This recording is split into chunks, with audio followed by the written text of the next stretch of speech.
지금 당신의 마음에 단비가 내립니다. 나의 운명이 바뀌는 시간. 안녕하세요. 관계의 단비입니다.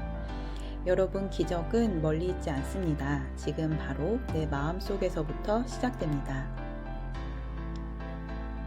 오늘은 어린이들의 성중독의 심각성에 대해 알리고자 이 영상을 준비했습니다. 얼마 전 초등학교 3학년인 저희 딸아이에게서 전화가 걸려왔습니다.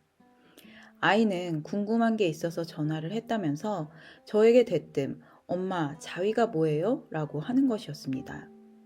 저는 순간 놀랐지만 침착하게 그 단어를 누구에게 들었고 지금 어디에 있는지 물어보았습니다. 그러자 지금 아이는 같은 학년 여자아이들과 학교 끝나고 이야기를 나누고 있는데 친구들이 자위에 대해 이야기를 한다는 것이었습니다. 저는 딸 아이에게 그것은 아주 해로운 것이라고만 이야기를 해주고 엄마가 집에서 자세히 설명을 해줄 테니 일단 친구들과 떨어져서 방과후 교실에 가 있으라고 이야기를 했습니다.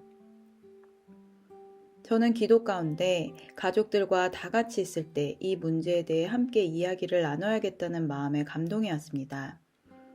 하교 후 가족들과 저녁을 먹은 후 아이는 기다렸다는 듯이 자위가 무엇인지 또다시 질문을 했습니다. 저는 자위라는 단어에 대해 들어본 사람이 있는지부터 물어봤습니다. 그러자 초등학교 4학년인 아들도 자위라는 단어는 처음 들어본다고 말했습니다. 그리고 딸 아이에게 친구들과 어떻게 해서 그런 이야기를 나누게 되었는지도 물었습니다. 그러자 정말 충격적인 대답을 들었습니다. 발단은 한 친구의 가족이었습니다. 그 아이의 삼촌이 초등학교 3학년인 조카에게 자위행위를 하는 음란물을 카톡으로 자꾸 보낸다는 것입니다. 친구는 그 영상을 보고 너무나 놀랐지만 어느 순간부터는 그 영상에서 하는 자위행위를 따라해보게 되었다고 합니다. 막상 해보니 그 친구는 하면 안 될 것 같다는 생각이 들기도 하고 기분이 좋기도 하고 싫기도 했다고 이야기를 해주었다고 합니다. 그 친구는 자신이 하는 것에 그치지 않고 친한 친구에게 그 영상을 공유했고 그 친구도 결국 매일 자위 행위를 하게 되었습니다. 그렇게 친구의 친구를 거쳐서 저희 딸과 가장 친한 친구까지 음란물에 노출이 되었고 자위 행위를 시작하게 된 것입니다. 그런데 저희 딸은 스마트폰이 없기 때문에 그 영상을 받을 수가 없었고 친구는 말로 설명을 해주었다고 합니다. 그 친구는 자위행위라는 것을 자신이 한번 해봤더니 정말 기분이 좋아졌다며 딸에게도 권유를 했다는 것입니다. 그런데 저희 딸은 자위행위가 무엇인지 몰랐지만 왠지 나쁜 것 같다는 생각이 들어서 그 순간 친구의 폰을 빌려 엄마인 저에게 전화를 걸었던 것이었습니다. 저는 딸을 안아주며 엄마에게 전화해줘서 정말 고맙다고 이야기했습니다. 그리고 하나님께서 너를 악에 빠지지 않게 지키셨음에 감사하다고도 이야기했습니다. 그런데 딸 아이가 친구들과 나눈 대화 내용을 들으면서 더 놀라운 사실을 알게 됐습니다. 자위를 하는 한 아이가 엄마에게 자신이 자위 행위를 한다는 것을 고백했는데 엄마의 반응이 성장하면서 생기는 자연스러운 현상이기 때문에 괜찮다고 계속해도 된다고 이야기를 했다고 합니다. 그 아이는 엄마의 말로 인해 죄책감 없이 더욱 친구들에게 음란물과 자위를 권유까지 하게 된 것이었습니다. 저는 일단 아이들에게 자위란 자신의 생식기를 만지면서 재미와 즐거움을 느끼는 행위라는 것에 대해 알려주었습니다. 그러자 저희 딸의 반응은 바로 그러면 생식기가 다쳐서 아기를 못 낳을 수도 있는데? 라고 대답을 했습니다. 사실 저는 그동안 아이들이 말을 알아듣기 시작할 때부터 자연스러운 대화 속에서 성교육을 하고 있었습니다. 우리의 신체는 하나님이 주신 것이기에 아주 소중한 것이고 이 신체를 그 누구도 함부로 만져서는 안 되며 특히 생식기는 하나님이 주신 생명을 주고 받아 예쁜 아기가 태어나는 신체이므로 더욱 소중하고 잘 지켜야 한다고 가르쳤습니다. 그러니 아이가 그런 반응을 보이는 것은 굉장히 자연스럽고도 다행스러운 반응이었습니다. 우리 아이들이 성에 대한 개념이 어느 정도는 잡혀 있기 때문에 저는 바로 영적인 질문으로 들어갔습니다. 하나님은 생명을 사랑하시지? 그러면 마귀는 생명을 사랑할까 아니면 싫어할까? 그러자 아이들은 이구동성으로 마귀는 생명을 싫어한다고 대답했습니다. 그러면 마귀는 우리 신체 중에 어떤 부위를 가장 잘 공격할까? 라고 물었습니다. 그러자 아이들은 또 다 같이 생식기라고 대답했습니다. 저는 남자와 여자의 생식기에 대해 다시 설명해 주려고 하자 초등학교 1학년인 저희 셋째가 손을 들고 정확하게 설명했습니다. 아빠의 생식기에서는 아기의 씨가 나오고 엄마 아빠가 사랑을 하면 아빠의 씨앗이 엄마의 뱃속에 들어가서 아기가 생기는 거예요. 그렇게 해서 지금 엄마 뱃속에 에덴이가 있는 것처럼요. 저는 하나님이 생명을 사랑하시는데 그것을 미워하는 마귀는 사람이 생명을 싫어하게 만들고 생식기를 함부로 쓰게 한다고 이야기해 주었습니다. 또한 엄마 아빠가 사랑을 하지 못하게 만들어서 아기도 생기지 않게 만든다는 마귀의 계략도 알려주었습니다. 저희 딸은 자신의 친구들도 자신은 엄마와 함께 자고 아빠는 다른 방이나 소파에서 잔다는 말을 들었다고 하며 맞장구를 쳤습니다. 그렇게 저희 집은 실제적인 성교육을 하게 되었습니다. 그날 이후 저는 성교육 자료에 대해 많이 찾아보았습니다. 그리고 더욱더 충격적인 현실과 마주하게 되었습니다. 먼저 자위에 대한 의미가 자신을 스스로 위로한다라는 뜻이라는 것에 놀랐습니다. 그러니 세상에서는 자위 자체는 나쁜 것이 아니라 좋은 것이라는 긍정적인 의미를 가지고 있는 것입니다. 그런데 여러분, 스스로를 위로한다 라는 말을 좀 더 심도 있게 생각해 보면 그 의미가 절대로 긍정적인 의미가 아니라는 것을 알 수 있습니다. 왜냐하면 사람이라는 존재는 본질상 피조물이기 때문에 스스로를 위로할 수 없는 존재입니다. 오직 사람을 만드신 창조주 하나님 안에서만이 참된 위로를 받을 수 있는 것입니다. 하나님을 믿지 않는 사람들은 스스로를 위로하기 위해 돈, 명예, 권세, 지식을 더 많이 얻는 데 애쓰고 그렇게 고군분투해서 번 돈으로 먹고 입고 여행하고 운동하고 취미생활을 즐기며 스스로를 위로하려고 했습니다. 세계 부자들은 돈 걱정 없이 자신이 원하는 대부분의 것들을 하며 살고 있음에도 불구하고 그들은 스트레스로 인해 고통받고 때론 스스로 목숨을 끊는 일까지 발생합니다. 즉, 이 세상을 다 가진 사람이 있다 한들 결국은 스스로를 진정으로 위로할 수 있는 사람은 단 한 명도 없다는 것입니다.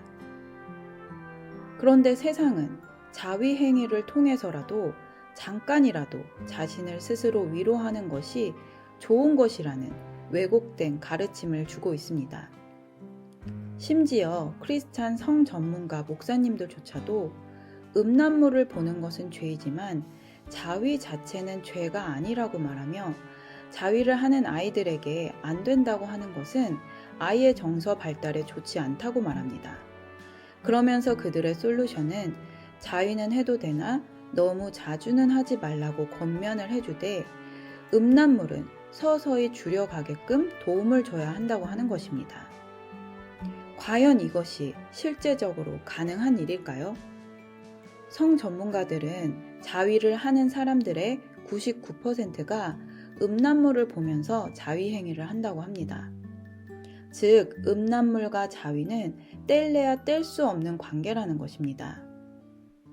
음란물을 한 번도 보지 않은 상태의 사람이 자위를 하는 것은 어릴 때 호기심으로 자신의 생식기를 만지는 것입니다. 저희 아들들도 두세 살 때 그렇게 자신의 생식기를 재미로 만지다가 자연스럽게 사라지는 모습을 보았습니다. 그런데 인지 능력이 생긴 아이들이 음란물을 통해서 자위를 시작한 것은 전혀 다른 문제입니다. 자신의 몸에 대한 호기심으로 접근한 것이 아니라 음란물을 통해 그들의 행위를 따라하면서 시작된 것이기 때문입니다. 그런 아이들에게 일단 음란물은 끊고 자위는 계속해도 된다고 말한다면 그 아이는 자위를 하면서도 음란물을 떠올리게 될 것입니다. 그리고 결국은 참지 못하고 다시 음란물을 보게 되는 것입니다. 성인들도 이 음란물 중독에서 헤어나오기가 쉽지 않은데 아이들의 성적인 문란은 가속화될 뿐인 것입니다. 성 전문가들은 음란물이 자위로 이어지고 결국 성중독으로 이어진다고 말하면서도 음란물 없는 자위는 괜찮다고 말하는 아이러니에 빠져 있습니다. 저는 우리나라에서 가장 공식력 있다는 성상담센터에 전화를 해서 음란물과 자위 행위를 접한 아이들을 어떻게 성교육해야 하는지 질문했습니다. 그러자 상담자분이 하시는 말씀이 자위 자체는 나쁜 것이 아니니 금지하지 말고 음란물에 대해서만 제지를 하라는 답을 주었습니다. 그래서 제가 음란물을 보는 아이들의 99%가 자위를 하는데 어떻게 음란물을 보지 않고 자위만 하는 것이 가능하느냐고 물었습니다. 그러자 그분은 당황하시면서 센터에 초등학교 저학년을 대상으로 성교육 무료 지원을 하고 있으니 신청해 보라는 답변을 주었습니다.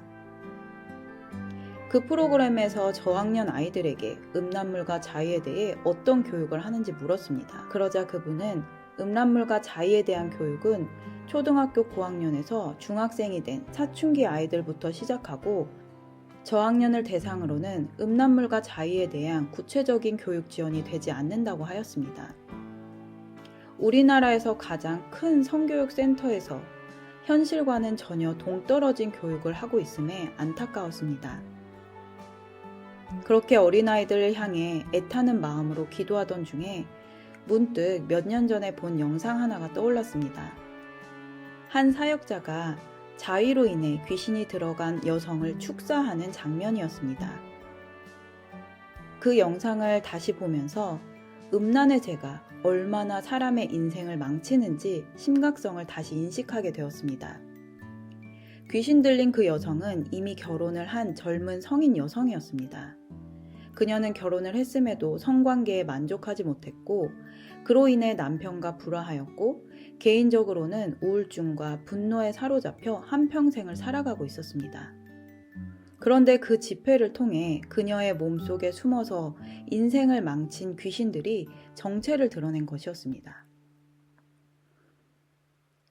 사역자가 귀신에게 언제부터 이 여자의 몸속에 들어갔는지 물었습니다.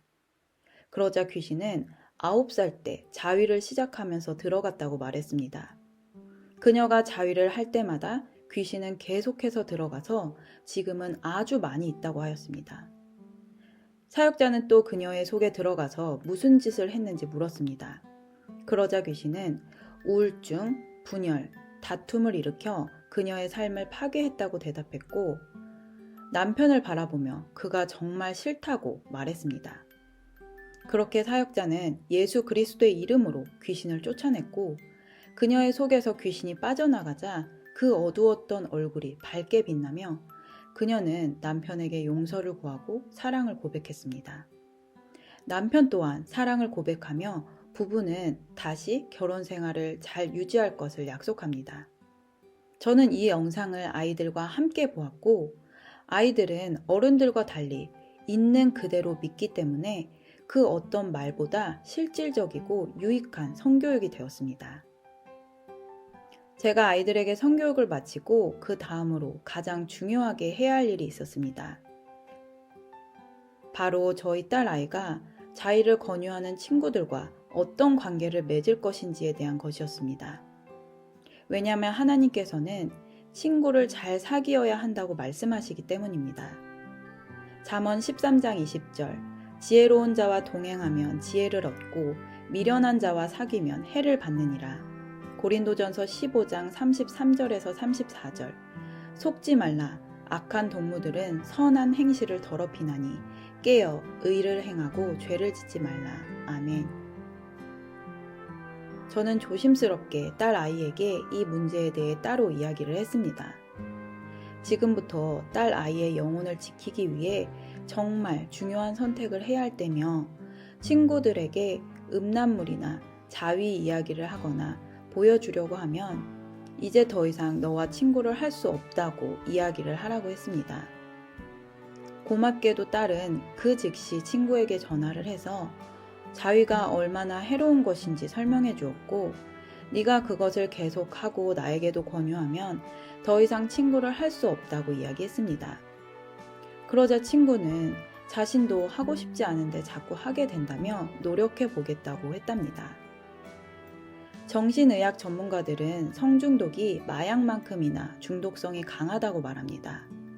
즉, 성타락은 마귀의 강력한 살상 무기와 같은 것입니다. 한번 시작을 하고 나면 마귀의 일을 멸하시는 예수 그리스도 그 이름의 능력 외에는 빠져나올 수 있는 방법이 없는 것입니다. 저는 딸 아이의 친구에게 같이 교회에 가자고 이야기를 해보라고 했고, 부모님께서 허락을 해주셔서 저희 주일 예배에 참석을 하게 되었습니다. 저는 이 일들을 담임 목사님께도 보고드렸고, 목사님께서는 여자 친구들을 모아서 성교육을 하라고 하셨습니다. 그렇게 저는 처음으로 다른 아이들을 대상으로 성경적인 성교육을 하게 되었고, 함께 봤던 축사 영상도 보여주었습니다. 그러자 너무나 감사하게도 저희 딸의 친구는 충격을 받았지만 이제 다시는 자위를 하지 않겠다고 저에게 쪽지로 고백을 하였습니다. 그 이후에 저희 딸에게 들은 소식은 그 친구가 음란물과 자위가 얼마나 나쁜 것인지 다른 친구들에게 이야기를 해주었다는 것입니다. 그러나 어떤 친구는 이미 부모님이 자위를 허락했기 때문에 쉽게 생각을 굽히지 않았고, 그 친구에게 네가 잘못 알고 있는 것이라며 나는 앞으로도 계속 자위를 할 것이라고 반박을 했다고 합니다. 저는 아이들과 그 친구를 위해서 기도하기로 하였습니다. 여러분, 어린 아이들 사이에서 음란물, 자위, 성중독은 이미 너무나 깊고 넓게 퍼져 있습니다. 그런데 우리가 꼭 알아야 할 것이 있습니다. 그 죄들이 어디서 들어왔냐는 것입니다. 그것은 바로 부모님이 열심히 돈을 벌어서 자녀에게 사준 스마트폰을 통해 들어왔다는 것입니다. 조금이나마 인식이 있는 부모님들은 키즈폰으로 음란물을 차단하기도 하고, 저희 집의 경우에는 아이들이 다 같이 쓰는 공용폰을 사용하고 있습니다. 물론 유해물 차단도 하고 있지만 요즘에는 이것도 별 의미가 없는 것이 음란물을 올리는 사람들이 교묘하게 법의 망을 피해서 음란물을 유포하고 있기 때문입니다. 그래서 저희는 하루 휴대폰 사용 시간을 30분으로 제한해 놓아서 아이들이 전화와 문자 기능 외에는 사용할 수가 없게끔 되어 있습니다. 저는 부모님들이 어린 자녀들에게 왜 이렇게 무분별하게 스마트폰 사용을 허락하는 것인지 참 궁금했습니다. 그러다가 스마트폰을 집에서만 못 쓰게 하고 밖에서는 쓰게 한다는 어떤 학부모와 대화를 하면서 부모들이 성타락에 대한 심각성을 인지하지 못하고 있다는 것을 알게 되었습니다. 그 학부모 또한 요즘 아이들이 음란물을 빨리 접한다는 것을 알고 있음에도 내 아이는 괜찮겠지라는 안일한 생각을 하고 있는 것입니다. 또 아이의 성교육보다는 공부를 잘해서 좋은 대학에 가고 잘 맞고 잘 살았으면 좋겠다는 자녀의 사회적 안정과 성공에 모든 포커스가 맞춰져 있기에 성교육은 한참 뒷전에 밀려 있다는 것도 알게 되었습니다. 그런데 여러분, 아이가 정말 그렇게 공부를 잘하고 좋은 대학에 가고 좋은 직장을 갖게 되어 남부럽지 않은 모습으로 살아간다 한들 만약 성교육을 제대로 받지 못해 성적으로 타락하여 마음의 병을 가지고 불행한 결혼 생활을 하게 된다면 어떨까요? 지금 당장은 눈에 보이는 것이 없더라도 부모가 자녀들의 영혼이 잘 되는 길을 만들어주면 범사는 저절로 잘 되는 것입니다.